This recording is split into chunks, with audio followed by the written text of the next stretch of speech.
privilégio que nós temos de podermos nos reunir em nome de Jesus, numa manhã gostosa, importante. Essa chuva já estava fazendo falta, não só para a agricultura, mas para o nosso abastecimento de água também. E podermos trocar ideias nesta casa a respeito de uma doutrina tão lúcida, tão fácil de compreender, porque ela se atém à nossa razão. Quando nós paramos, refletimos, pensamos, analisamos algum postulado, é muito fácil, porque está em acordo com o que nós aprendemos e vivenciamos na vida, na ciência, na biologia, na saúde, enfim. O Espiritismo, ele vem em acordo com o conhecimento humano e não com as fantasias e dogmas e crendices que não são ponderáveis, que não são comprováveis e que nós somos obrigados a acreditar sem testar, sem experimentar. O Espiritismo nos dá a oportunidade e nos impulsiona à reflexão, ao pensamento direcionado, positivo e também ao questionamento. No Espiritismo é permitido questionar, duvidar, buscar o entendimento melhor de cada afirmação, de cada situação, de cada nova informação que nos chega. Ontem à noite eu tive a oportunidade de jantar na casa de um casal amigo. Eu e a minha esposa fomos à casa desse casal, que por sua vez tinha convidado um outro casal amigo também. E nós jantamos em 3 casais. Eu fui funcionário público a vida toda. E vocês sabem como é a vida de funcionário público, não é? Estou falando no posicionamento social financeiro. O funcionário público tem um salário, vive dele e toca o barco, não é? Tem uma vida mediana, digamos assim. Nem tão ruim, mas também não ganha dinheiro para despontar, não é? Entre a sociedade. Esse casal de amigos que nos convidou, eles são proprietários de uma rede de postos de combustível. Então, estão com um status social bastante acima do meu. E o casal, que foi convidado também, que jantou conosco, tem empresa de segurança, é uma pessoa bem mais posicionada que eu e mais que o casal que nos convidou também. Ou seja, dos 4, não é? Eu e a minha esposa é o que estávamos numa posição menos favorável financeiramente. Os 4 acabaram de chegar da Europa, foram esquiar, que maravilha, não é? E o casal que nos convidou está indo para a África do Sul mês que vem. Então vocês notam a diferença, não é, de posicionamento social. E claro, a gente é espírita, o casal que nos convidou fez coen comigo, não é, algum tempo atrás, não aproveitou em nada, não é? É até um certo peso que eu trago comigo, né? Uma pessoa mais íntima, mais próxima, que eu levei para a casa espírita para fazer o coen, não aproveitou. Não é? Não aproveitou porque não se interessou. Fizeram o curso, terminaram o curso, abandonaram, não voltaram mais na casa espírita.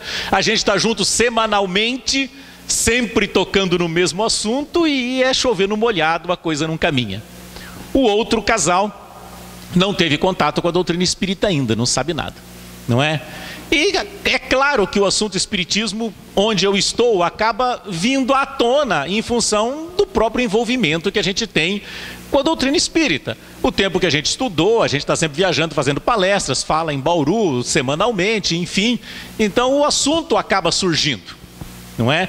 E é um assunto tão empolgante que às vezes minha mulher tem que me dar uns cutucões, né? Já falou demais, para, né? Muda de assunto e tal.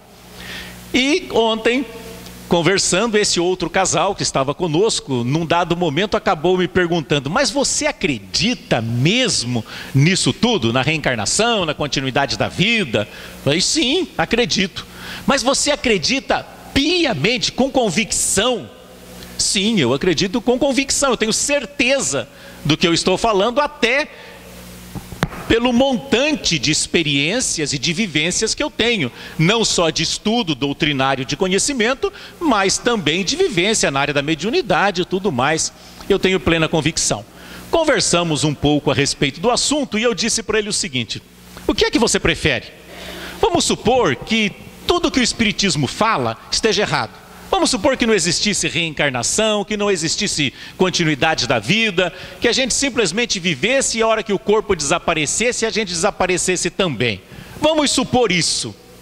No momento em que você estivesse morrendo, você preferiria acreditar que a vida continua ou não? Eu preferia acreditar. Tá. Não é? Então vejam bem. Você quer uma informação mais preciosa do que a continuidade da vida? Para quem se dá o trabalho de estudar a doutrina espírita e ainda vivenciar a mediunidade nos grupos mediúnicos, a continuidade da vida e a reencarnação é uma coisa natural. As circunstâncias que ocorrem num grupo mediúnico, as informações que nos trazem, é alguma coisa fantástica. Você aprende na teoria e experimenta na prática. Quando irmãos nossos em desequilíbrio acabam confirmando aquilo que a gente estudou através das suas próprias experiências, aquilo que fizeram e aquilo que está acontecendo com eles nesse exato momento. É importante entendermos a doutrina espírita. É importante sim compreendermos a mensagem que o Espiritismo nos traz. Porque o Espiritismo, as informações, o conhecimento, faz com que a gente viva muito melhor aqui. A pergunta que eu fiz a ele: é melhor viver achando que você vai desaparecer ou que você vai continuar daqui a pouco? Até porque a ânsia do ser humano é viver, e viver sempre. Não é muito mais fácil você encarar os episódios da vida entendendo que a vida é muito maior do que esse período que nós vivenciamos na matéria? Deus não é muito maior quando nós compreendemos a sua criação e a criação dos seus filhos para a eternidade? E a lucidez que o Espiritismo nos traz em relação a esse assunto. Nós vivemos muito melhor perante a família, perante a cidade, o trabalho, a dor, as alegrias. O Espiritismo nos traz os porquês.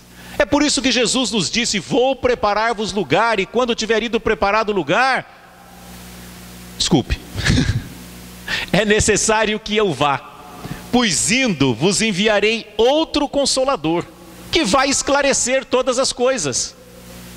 O Espiritismo, como Consolador prometido por Jesus, veio nos esclarecer todas as coisas.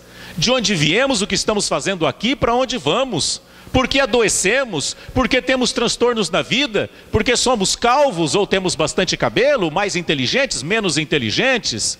O Espiritismo vem falar do nosso momento e dos porquês as coisas acontecem na nossa vida, de uma forma lúcida, de uma forma fácil de se compreender, possível, viável. A gente tem contato com as informações espíritas e é natural a gente dizer: nossa, é mesmo, porque nos soa com muita naturalidade, porque explica a vida e nos consola e nos dá mais tranquilidade para viver.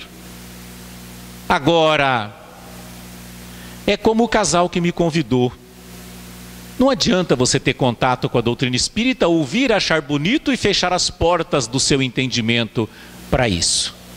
Você tem que interagir com as informações. As informações novas têm que fazer parte do cabedal de entendimento íntimo de cada um. Você tem que sentir e não simplesmente ter um conhecimento intelectual. Você tem que pensar na morte e imediatamente vislumbrar a sequência de uma forma lúcida, de uma forma viável, prática, direta, e não como um sonho, como uma ilusão, como uma incerteza, como uma dúvida. Se você for bom, vai para o céu. Bom, quem aqui é bom? O próprio Jesus diz: por que me chamais de bom? Bom é o Pai, então não vai ninguém para o céu. Fica muito vago. Fica muito inseguro esse negócio de tem que ser bom para ir para o céu. Não é assim. Se você quiser ir de Jaú para Bauru, como é que você faz? Você pode ir a pé. Vai demorar algumas horas para chegar lá. Você pode ir de ônibus, você pode ir de carro, você pode ir de avião. Como é que você faz para ir para o céu, para o paraíso, para as esferas superiores da vida, para as cidades criadas por Jesus? Você tem que ter esse entendimento, tão lúcido e tão racional quanto ir de Jaú para Bauru. O Espiritismo nos ensina. E parar de criar fantasia também. Porque mesmo os espíritas, eles criam uma nuvem de fantasias em torno da morte que acaba criando dificuldade para a própria vida. Quantos daqui acham que se desencarnassem hoje, iriam para uma das cidades criadas por Jesus para nos receber? E quantos acham que teriam possibilidade de ir para o umbral? Ora, se nós, que num domingo de manhã, com essa chuva, nos demos ao trabalho de sair de casa para termos contato com Deus, com Jesus, com as leis de Deus, com o Evangelho de Jesus, se nós que estamos aqui não formos para uma cidade espiritual equilibrada, quem vai? Qual a porcentagem da população mundial que se interessa a esse ponto? Não estou falando muito não. Estou falando a esse ponto de semanalmente procurar um contato com as coisas de Deus. É muito pouco. Menos ainda aqueles que vão com o interesse realmente de aprender. Se nós não formos para os nossos lares do mundo espiritual, quem vai? Então não precisaria de tanta cidade assim, um vilarejo seria suficiente. É claro que as cidades espirituais foram preparadas para nós. Quem achar que não, leia E a Vida Continua, que já virou até filme, o último livro da série do André Luiz. E vocês vão ver que as pessoas que chegaram numa cidade espiritual equilibrada sequer tinham noção da continuidade da vida. Eram apenas pessoas normais. No livro, uma delas até surge a possibilidade de ter atirado numa pessoa e foi socorrida imediatamente depois da morte. Então nós precisamos ser mais lúcidos na análise de Deus, das suas leis, de Jesus, do seu Evangelho. E o Espiritismo é um farol imenso iluminando as nossas vidas nesse entendimento. Agora precisamos nos interessar. Precisamos fazer com que a mensagem chame a nossa atenção, de forma a nós, pelo menos, refletirmos sobre esse assunto. Assistir a palestra é ótimo, tomar passe, muito bom, só que não é o suficiente. Nós precisamos ter contato com as novidades que o Espiritismo apresenta e refletir, porque nós só vamos interiorizar os conhecimentos quando nós refletirmos maduramente sobre isso. A mediunidade não é a melhor parte do Espiritismo, não. Se o Espiritismo fosse uma laranja, com duas partes, e uma dessas partes estivesse estragada, essa parte seria a mediunidade. O fenômeno não é bom conselheiro. Efeitos físicos, cura, isso não é um bom conselheiro, não ensina muito. A parte boa da laranja espírita é a doutrina. É o que está escrito. É o que Kardec organizou. Essa é a parte boa. Se você ler a codificação e compreendê-la, você terá uma nova visão da vida. Na mediunidade, existem as imperfeições do ser humano. Existem as imperfeições do médium, que capta coisas de forma diferenciada. Nessa reunião de ontem, uma das pessoas afirmou: eu não fui mais no centro porque me falaram lá que os laços de família desaparecem com a morte. Que centro que ela foi ouvir um absurdo desse? Certamente ouviu alguma coisa e entendeu de forma equivocada. O médium é um tradutor. Ele traduz as ideias, as emoções, as sensações do espírito e muitas vezes entende errado. os espíritos que passam essas informações nem sempre são tão capazes e tão equilibrados e tão conhecedores quanto seria desejável. Mas Kardec não. Kardec ouviu milhares de respostas do mesmo tema para formar a sua convicção e a sua resposta e nos entregou prontinho. Então nós temos alguma coisa confiável para embasar os nossos estudos.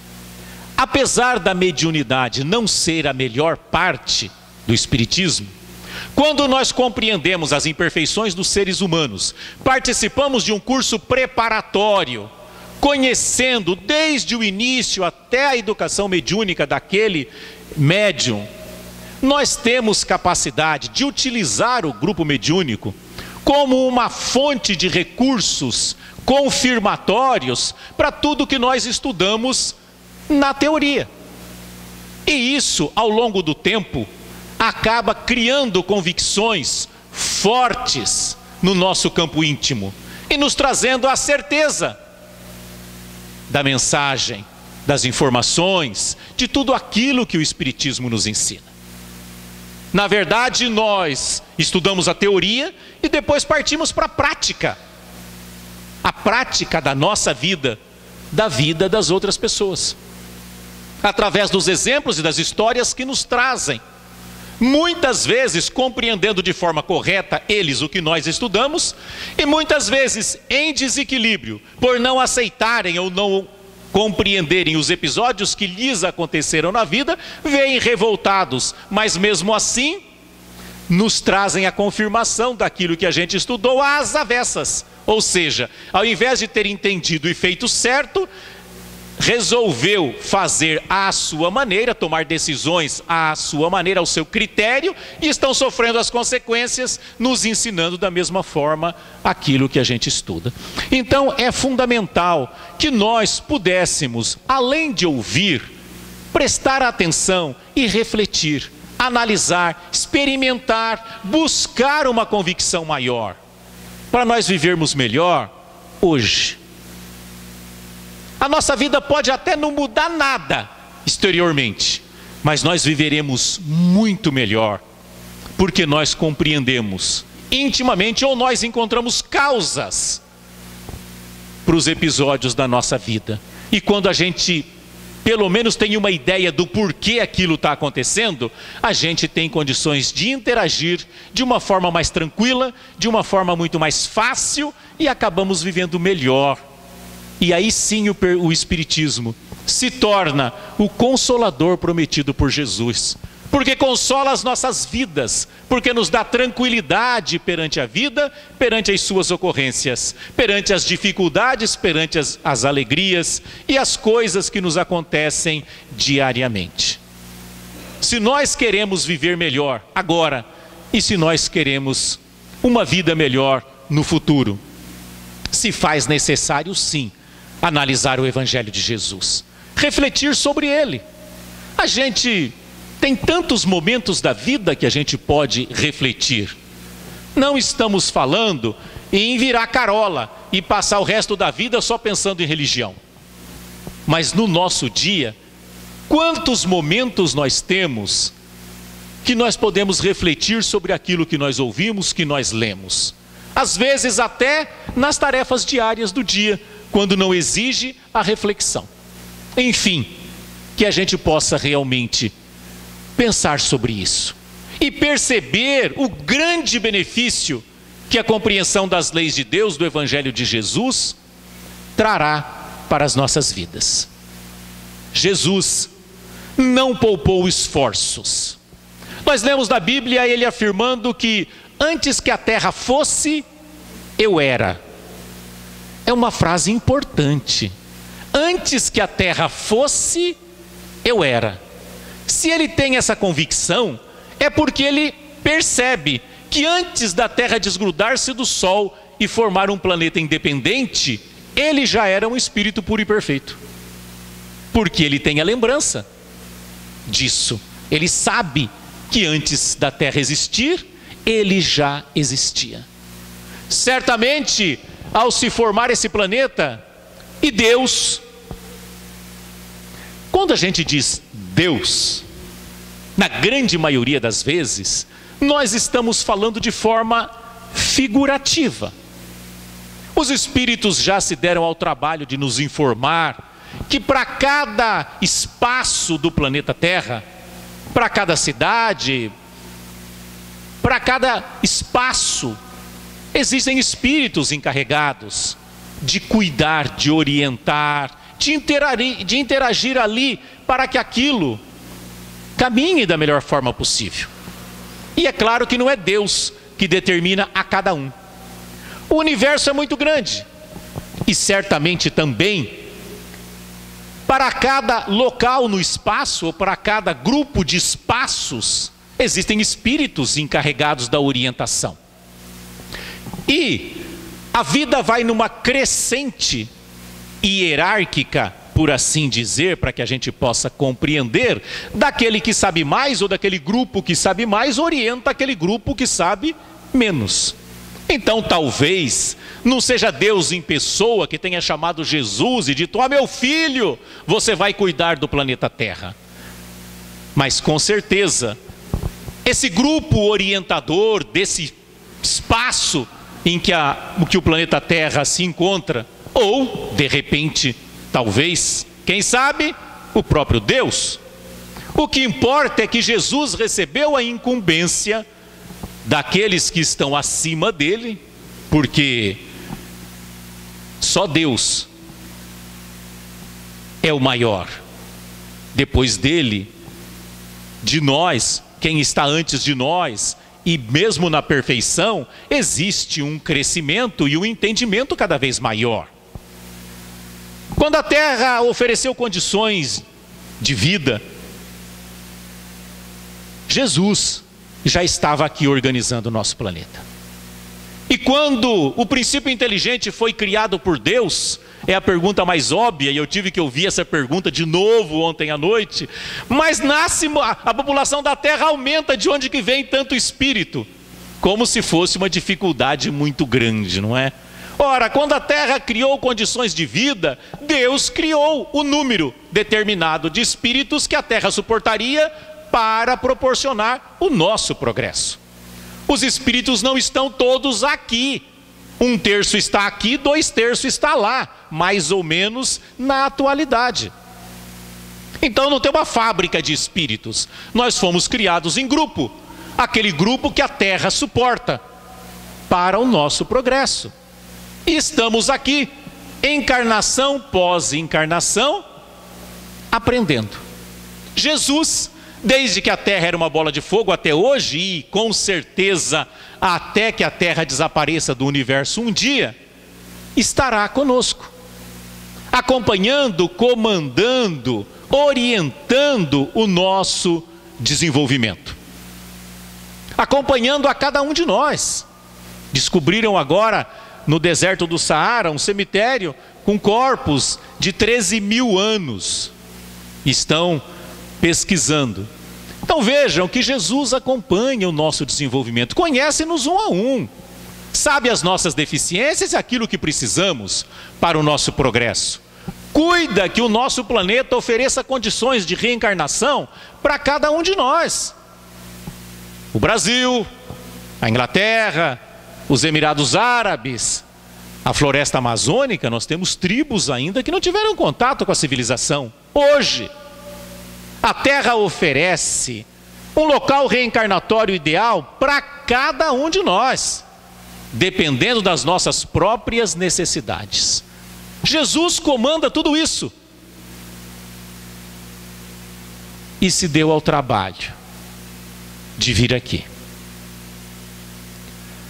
Quando nós falamos de Jesus, nós precisamos trazer Jesus mais próximo de nós. Nós criamos um Jesus fantasioso. Fizeram um filme de Jesus rindo e brincando com os discípulos. Não deu ibope.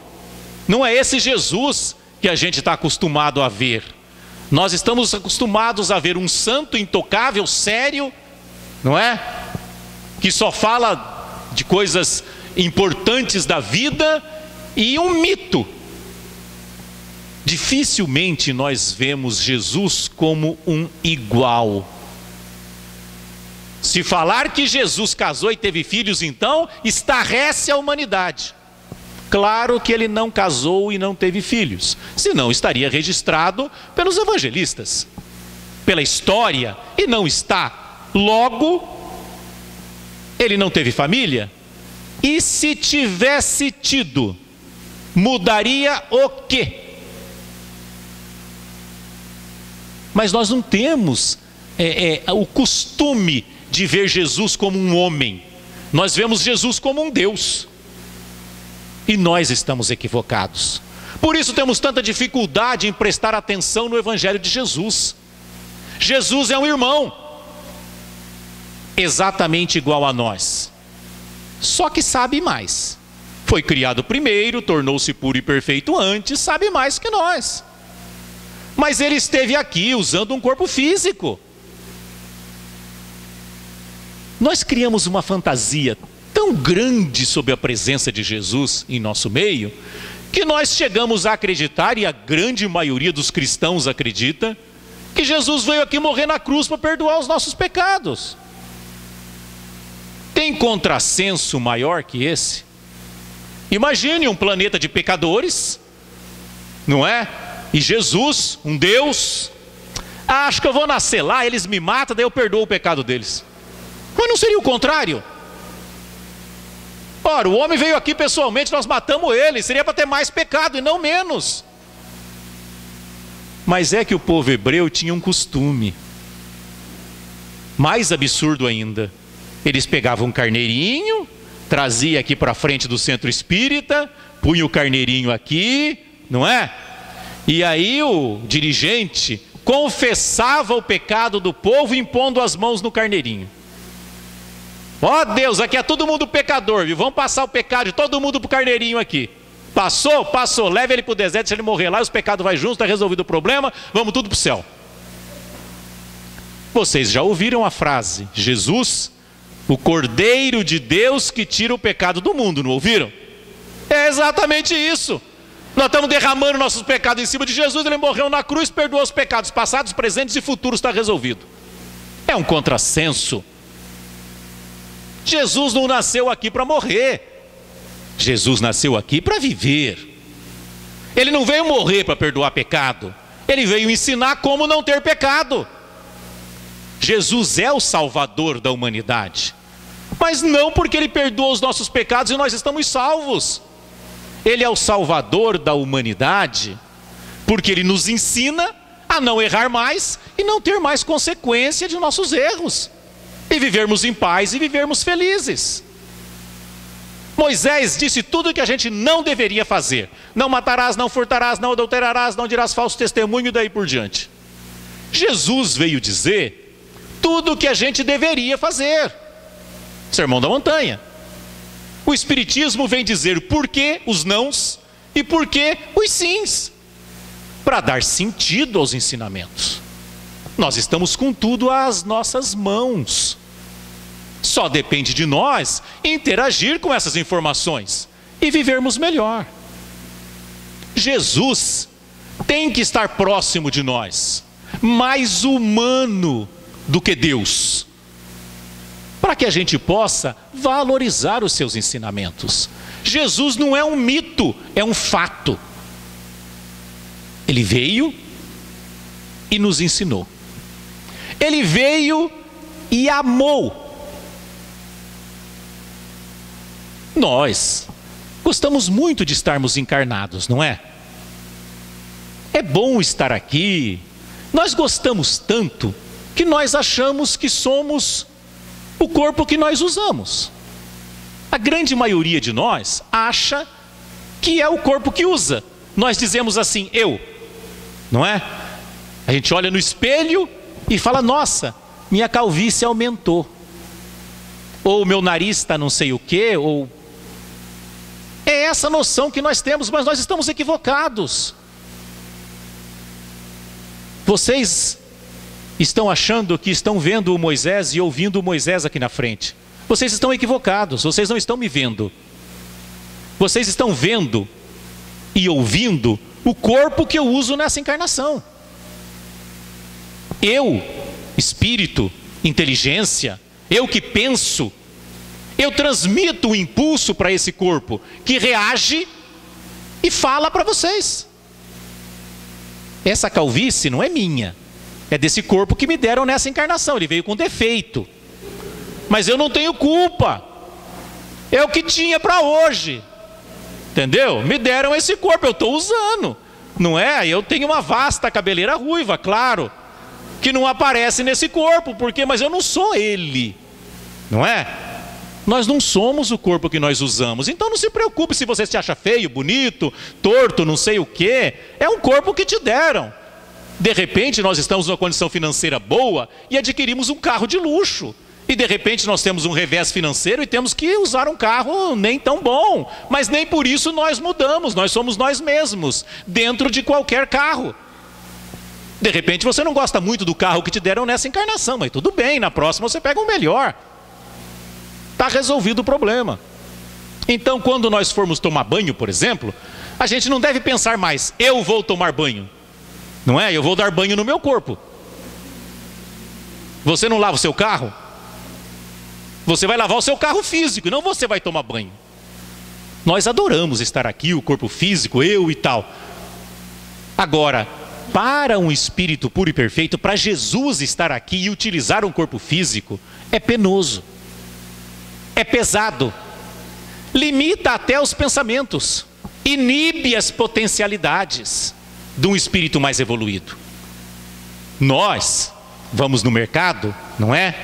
Na parte de carnes, pegamos aquele bifão, não é?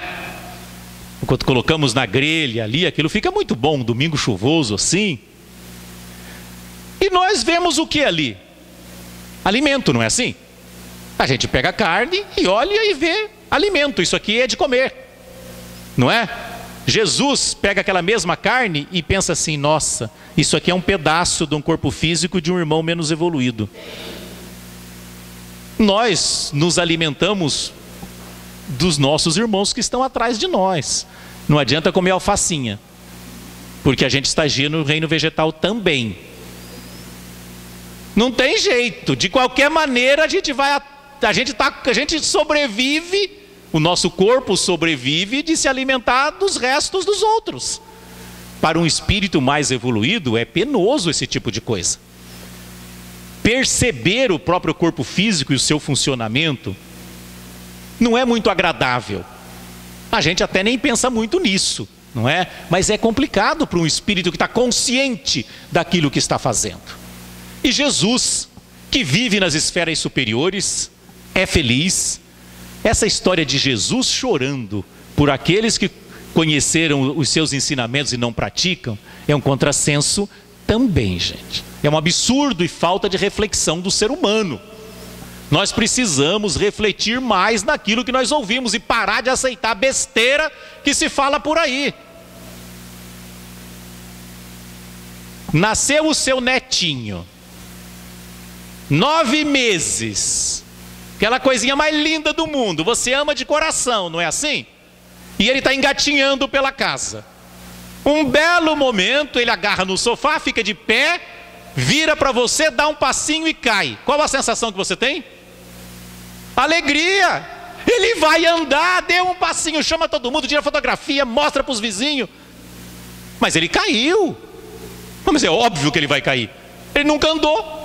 Toda criança que dá os primeiros passinhos cai, volta a engatinhar. É normal. Para Jesus, nós estamos engatinhando. E não é porque nós tropeçamos que ele vai sair chorando pelos cantos. Ele compreende o nosso momento. Ele nos conhece desde o mineral, o vegetal, o animal, e está feliz com o nosso progresso. Está feliz com o que nós fizemos com o planeta. Ah, nós estamos destruindo o planeta. E aquele, nossa, tudo previsível. Você acha que nós surpreendemos Jesus com a destruição do planeta? Ele já sabia. Faz parte da evolução, da inteligência do homem, da criação de Deus. Nós estamos nos conscientizando que não podemos destruir o planeta. Devagarzinho a gente está retomando o pensamento correto. Mas Jesus não vai se desesperar e sair chorando por aí, porque a gente erra, porque faz coisa que não devia. Ele sabe que nós vamos fazer isso, assim como nós sabemos a maioria das atitudes que as crianças vão ter. E nem por isso nos desesperamos. Sabemos que é natural para aquela faixa etária. Jesus veio até nós, com o seu amor, com o seu cuidado. Nasceu, abandonou as esferas superiores onde existe a felicidade completa. Ele é feliz, vive em paz, é um espírito puro e perfeito. E como bom professor, nasceu na terra, usou um corpo físico. Diga-se de passagem que essa fantasia da virgindade de Maria, esses troços aí, isso aí é tudo absurdo. Ela estava casada, gente. Desde todo sempre a gente casou para ir para o bem bom. E desde todo sempre a gente já foi para o bem bom antes de casar. Leia o Velho Testamento. Aquele homem que se deitar com um homem como se fosse mulher, não sei o que, não sei o que, não sei o que. Já se fazia. A gente assiste filme de época, os bacanais, isso sempre existiu. Agora só José casou e esperou trocentos anos, né? Larga a mão. E outra coisa, não tem como gerar um feto sem um óvulo e um espermatozoide. Baixou o Espírito Santo lá. Ou ela traiu José com o Espírito Santo, ou foi inseminação artificial, ou transplante de embrião. Alguma coisa tem que acontecer para nascer um corpo. O poder de Deus. Espera aí, não tem poder de Deus. Deus criou o universo e leis. E as coisas funcionam segundo as leis de Deus. Não é só porque um espírito vai nascer num planeta que tem que derrogar todas as leis de Deus para ele nascer. Mas sexo é pecado. Se é pecado, Jesus não pode ter nascido de sexo. Onde já se viu Deus nascer de um pecado? Então tiveram que inventar uma virgindade aí. Só que não dá para engolir essa situação. Jesus nasceu normalmente. De um óvulo que foi fecundado por um espermatozoide, gerou um corpo físico para Jesus nascer. É assim que as coisas funcionam. E Deus e Jesus são perfeitos. Não é como nós seres humanos, né? Eu sou vereador em Bauru, né? Vamos fazer uma lei? Gente, é um problema fazer lei. Porque quando você vai fazer uma lei, sempre fere o interesse de um vereador, né? E daí dá uma luta. Nós temos 1 ou 2 vereadores lá que tem várias posses na cidade de Bauru. E nós analisamos no final do ano o aumento do IPTU. Adivinha quem era contra? Quem tinha mais propriedade, claro. Então nós fazemos leis, mas queremos que ela nos beneficie e não nos atinja. Deus não. Deus faz as leis e cumpre. Espíritos puros e perfeitos entendem as leis de Deus e cumprem as leis de Deus.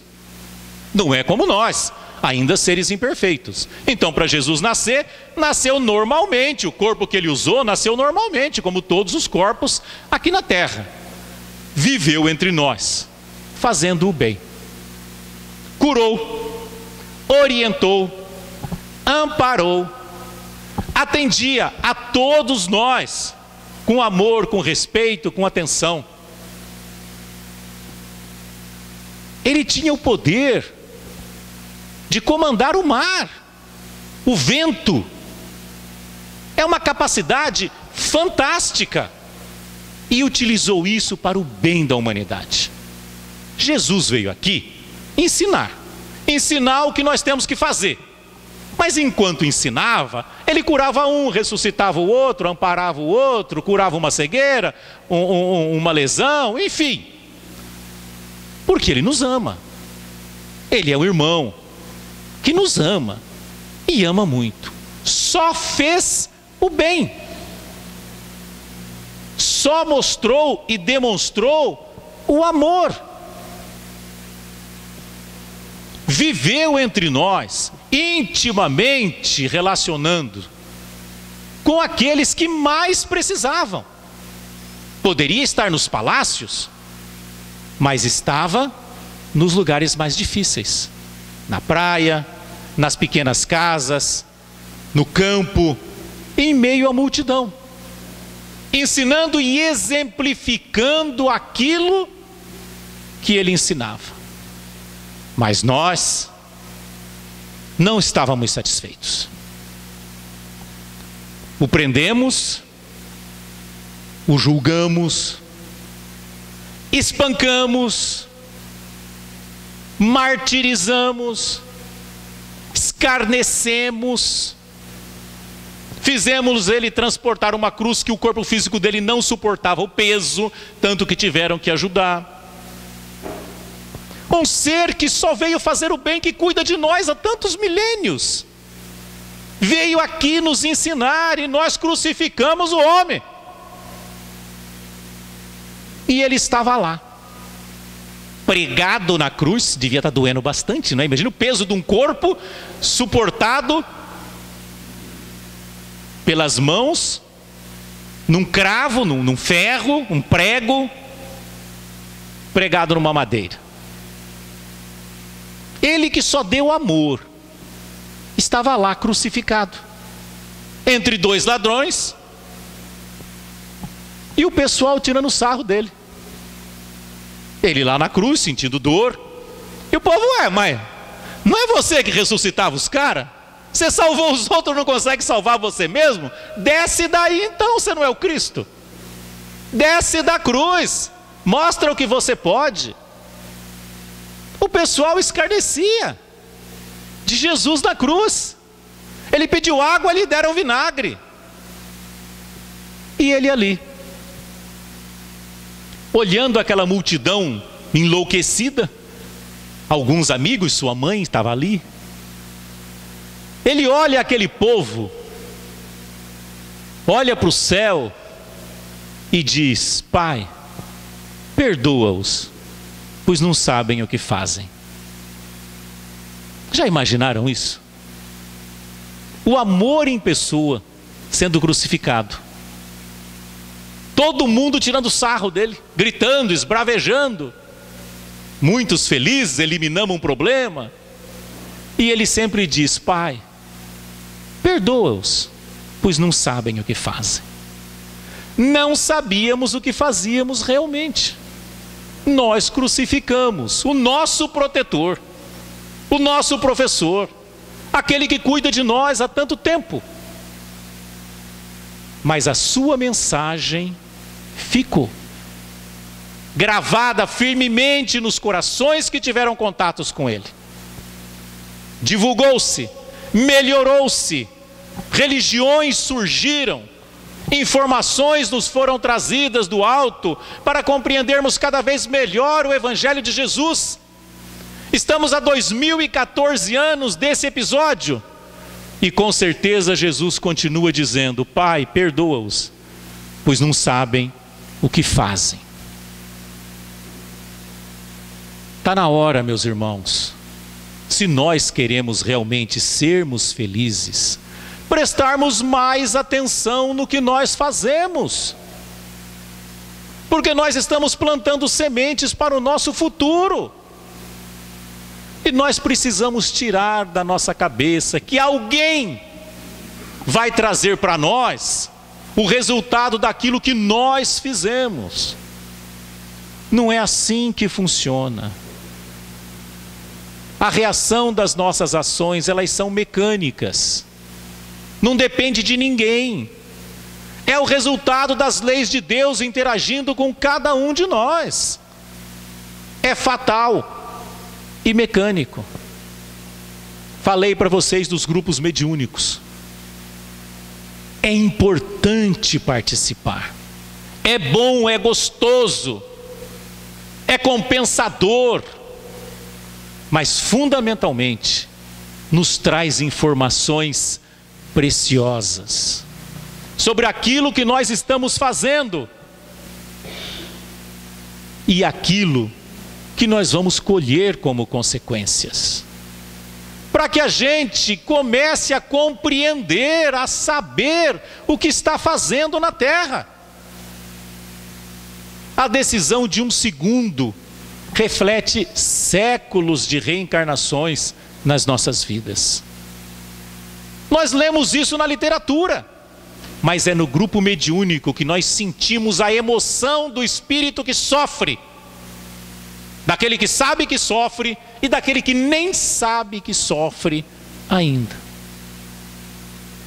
É ali que nós percebemos com clareza o tanto que não sabemos o que fazemos, das consequências das nossas atitudes e como elas se refletem no futuro, no nosso futuro, imediato, mais distante, nas reencarnações futuras. Tem tanto para a gente analisar, tem tanto para a gente perceber. Você sabe realmente o que você está fazendo com o seu corpo físico? Com esse carro que te deram nessa encarnação? Você sabe como isso vai se refletir no seu futuro? Hoje em dia está em moda a tatuagem. Sempre existiu, mas nesse período da humanidade ela explodiu. A gente vê muitas pessoas tatuadas. Antigamente existia até um preconceito. Pessoa tatuada era complicado. Hoje em dia é um enfeite, não é assim? A gente vê pessoas que tatuam, não é? Outro dia no centro espírita uma moça estava saindo, eu olhei, não é? Ela estava com uma frente única, mas parecia que estava de blusa, totalmente tatuada as costas. Cada um tem um gosto em relação a isso. Mas é muito comum as pessoas perguntarem: e o perispírito, como fica? O perispírito fica tatuado. É claro, tudo que você faz em seu corpo físico, com a intenção de fazer, marca o perispírito. Se alguém tatuar você contra a sua vontade, pode ser que não tatue o seu perispírito. Mas se você for lá e pagar para o tatuador tatuar, é claro que vai tatuar o perispírito. Não tem problema nenhum. Não estamos falando que existe um erro ou um problema em relação a isso. Você pode ir para o nosso lar com o perispírito tatuado, não tem problema nenhum. Não estamos criticando. Estamos apenas informando, para que a gente possa analisar a vida com discernimento. Aquilo que a gente faz com o corpo físico vai se refletir, sim. Nós somos mais gulosos do que vaidosos. É uma realidade da humanidade. Pode ver quantos de nós está acima do peso. Hoje, uma grande maioria. O que é que nós estamos fazendo para manter o corpo físico com a aparência que nós queremos que ele esteja? E veja que nós não estamos falando em nenhum erro grave. Estamos falando quase que nas coisas rotineiras da vida. Tudo se reflete no futuro. Com mais intensidade, com menos intensidade, com mais gravame, com menor gravame. O que é que nós estamos fazendo no nosso relacionamento pessoal? Participem de grupo mediúnico. Relacionamento pessoal, conjugal, afetivo, é problema. Muitos espíritos, mas muitos, não conseguem equilíbrio em função dos problemas de relacionamento. Será que nós sabemos o que nós estamos fazendo nos nossos relacionamentos? Ou será que nós nos damos ao luxo de simplesmente num dado momento achar que não está bom do jeito que está? Eu troco de marido do mesmo jeito que eu troco de blusa, de mulher. Não, foi consensual, está todo mundo feliz. Não se engane. Não estou falando para não separar também não, viu gente? A gente tem que escolher o mal menor. Às vezes o marido apanha da mulher todo dia, tem que separar, né? Não tem jeito. Agora, a gente tem que ter mais discernimento. Não pode ser uma coisa... Não é... Nós temos, você deve ter atendimento fraterno aqui, nós temos lá. Eu atendi uma senhora. Não aguento mais viver com meu marido. Você tem problema de relacionamento? Ele é uma pessoa boa, trabalhadora, cuida bem dos filhos, é atencioso e elogiou o marido aos montes, mas não aguento mais viver com ele, é muito chato. Arruma um tranqueiro então, quem sabe vai ser mais divertido. Entende? Quer dizer, não pode ser assim também. Ninguém é obrigado a ficar com uma pessoa que lhe causa problema, que lhe incomoda. Tudo bem, a separação é um fato. Jesus falou, não é? Que é permitida a separação em função da dureza do nosso coração. Agora, dizer que não vai ter consequência é complicado. Claro que tem consequência. Alguém sofre. Alguém se ressente dessa situação. E nós buscamos a nossa, mas eu tenho direito. Tem direito e dever. Para cada direito, um dever correspondente. E se você se esquece do dever, você vai se haver com ele no futuro. Nós sabemos o que estamos fazendo com os nossos filhos? Qual o maior tesouro que nós temos na terra? Pelo filho nós fazemos tudo, perdemos tudo, damos tudo, às vezes até a nossa vida. Não é? Só que na hora de educá-lo para ele ser feliz, a gente não faz. Ah, mas é o meu reizinho. É inteligente, é imperativo, é cristal, cada inventa uma coisa nova para a palavra mal educado, não é? Mas o que o pessoal inventa de palavra para mal educado, com todo respeito, não é? Eu jamais seria uma criança imperativa, por exemplo. Minha mãe tinha um pedaço de couro largo assim, dobrado no meio. Vai ser imperativo para ver. Ah, mas não pode, vai traumatizar a criança. Não pareço muito traumatizado não, e apanhei bem. Graças a Deus estou aqui fazendo palestra, não é? Poderia estar em algum outro lugar, quem sabe talvez? Só Deus sabe. Ah, não pode bater, hoje em dia é lei, se bater vai preso. Então conversa, vai conversando. Na hora que tiver 14 anos, aí você vai ver se você vai conversar. Não estou falando para espancar também, não é isso. Mas que nós precisamos dar limites. É a maior alegria da nossa vida. Mas a culpa que você vai ter pelos erros que ele cometer, que você poderia ter ajudado a evitar, é do mesmo tamanho do amor que você tem por ele.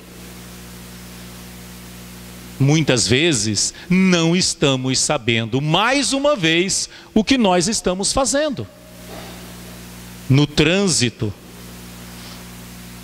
briga no trânsito. Por quê? Porque um está desatento, o outro buzina, o outro já faz assim, o que foi? O outro já para o carro, paro também. Será que nós estamos sabendo o que nós estamos fazendo? No trabalho, nas atitudes pessoais, nas viciações, de todas as formas, não é? Falar mal da vida dos outros é uma viciação, gente. Já pensou o que pode acontecer numa frase mal colocada nossa? Quanta mágoa nós causamos às vezes por uma colocação que nós não temos certeza, que não é da nossa conta e daí por diante. Nós sabemos racionalmente, mas emocionalmente a gente se dá o luxo de ter atitudes que se refletem no nosso futuro. O Evangelho de Jesus, ele nos ensina a viver em sociedade, a viver em grupo, a viver em conjunto, ser feliz e fazer o grupo feliz. Amar a Deus sobre todas as coisas, entender e se adequar às leis de Deus, e ao próximo como a ti mesmo. Não fazer aos outros o que você não gostaria que fizesse a você, e fazer aos outros o que você gostaria que em dado momento fosse feito para você. É a receita da felicidade, a curto e longo prazo. Nós precisamos interagir com essas informações. Nós precisamos interiorizar esses conhecimentos novos.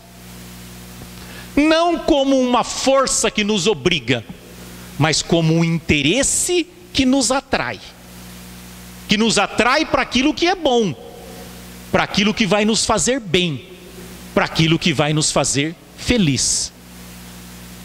Imediatamente, não na próxima encarnação ou depois da morte. O Evangelho de Jesus quer melhorar as nossas vidas agora. O Espiritismo vem esclarecer, atualizar, ampliar, explicar o Evangelho de Jesus. O Espiritismo é uma luz maravilhosa, iluminando o nosso entendimento em relação às máximas do Cristo. Só nos resta entender o valor disso em nossas vidas, a importância, o quanto isso pode mudar o nosso campo íntimo. O Espiritismo bem compreendido nos muda, mas não com peso, com dificuldade, com dor, com perdas. Não, com compreensão. Nossa, se eu não fizer isso ou fizer isso, fica muito mais fácil para mim viver. Fica muito mais tranquilo o meu relacionamento. A gente vê aí fora a prática sem compreensão disso. Venha para a minha religião, se batiza. Você vai ter um carro novo, um emprego bom, sua família vai melhorar. E todo mundo acha que é uma propaganda enganosa. Não é. A pessoa vai para a religião, passa a exercitar o Evangelho de Jesus, passa a fazer o que o pastor ensina, passa a ter atitudes melhores, tudo melhora. Você vai procurar um emprego desequilibrado, a sua vibração negativa atinge o entrevistador. Ele já sente um mal-estar com a sua presença, ele não sabe porquê, não sabe como, mas pega o outro que se sentiu melhor. Ora, você vai para a igreja, o pastor fala que você tem que tratar bem a família. Imagine, né? O cara saía do emprego, ia para o boteco, gastava o dinheiro, chegava em casa e brigava com a mulher. Se converteu, batizou, sai do trabalho e vai para casa. Não gasta mais dinheiro, sobra mais em casa. Não é? Chega em casa, não está bêbado, trata melhor a família, recebe bem o hora. A família melhora, a vida melhora. Mas não é porque batizou, é porque ele começou a ter atitudes melhores. Então não precisamos nem batizar, né, gente? Já que a gente sabe, é só ir entendendo as nuances da vida e naturalmente, quando você compreende, você passa a praticar. Sem esforço, sem perda. Mas para que a gente compreenda, a gente tem que usar a inteligência. Eu não tenho como inserir em vocês o conhecimento emocional. Eu passo o conhecimento racional. Agora o emocional, o saber que é assim, depende de vocês refletirem aquilo que ouviram, aquilo que leram e trazer para o campo íntimo novas realidades. Colecionar dúvidas. Ah, será que tem reencarnação mesmo? Deve ter, talvez tenha, talvez não tenha. Ah, tá bom. Isso não muda nada, não ajuda em nada. Agora, entender que o meu corpo vai cair para cá e eu vou olhar para ele e falar, ih, foi-se, vou trocar de roupa. Ah, é importante. Você vive muito melhor, muito mais tranquilo, quando você consegue interiorizar esse conhecimento. Nós precisamos interiorizar Jesus, o seu Evangelho. Nós precisamos permitir que o Espiritismo seja essa chave maravilhosa que abre o nosso campo íntimo para essas compreensões. É possível, é viável, depende do nosso interesse e de um pequeno empenho de refletir, entender e aceitar aquilo que nós ouvimos, as realidades que nos chegam através da codificação, explicando o Evangelho de Jesus e, enfim, da nossa inteligência interagindo com tudo isso. Que Jesus, com seu amor infinito, ilumine as nossas mentes e nos ajude a cada vez mais compreender a sua mensagem e vivermos melhor. Que Jesus nos abençoe. Obrigado, gente.